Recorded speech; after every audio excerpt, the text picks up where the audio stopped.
Nothing finishes off the perfect meal better than the perfect dinner roll. These Italian garlic and herb dinner rolls started in the bread machine and then baked in the oven. They were perfection with tonight's dinner. Come along with me and find out how to make them. Okay, we have our bread pan out of the bread machine. It's super important to remove from the bread machine so you're not dropping things in the bottom. And then to make sure that you add the ingredients in order. We're gonna add our quote unquote wet ingredients first. We have 3/4 cup of warmed milk, 2 tablespoons of melted butter, 1 tablespoon of sugar, and 1.5 teaspoons of salt. Now it's time for our dry ingredients. We have 3 cups of bread flour. That's always the messy part. See why we do it not in the bread machine? And then we have 1 teaspoon of garlic powder and 1 teaspoon of Italian seasoning. Now this part I always kind of find to be a little fun. I like to make a little well in the center of our dry ingredients to keep the yeast all together until we're ready to go.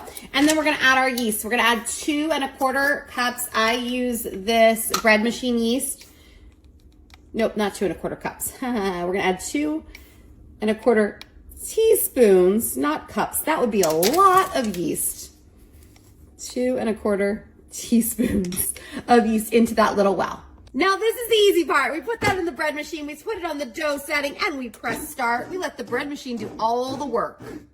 Once the dough cycle, was done, I took out the dough, I cut it into 12 equal-ish pieces, rolled it sort of into balls.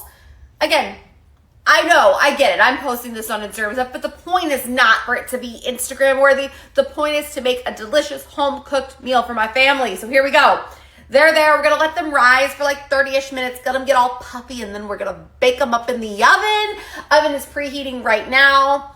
They'll take about 12 minutes in the oven once they're risen again. While our rolls are baking at 375 for about 12 minutes, I'm mixing up some melted butter, some Parmesan cheese, some minced garlic, and some dried parsley flakes to make a nice topping for them.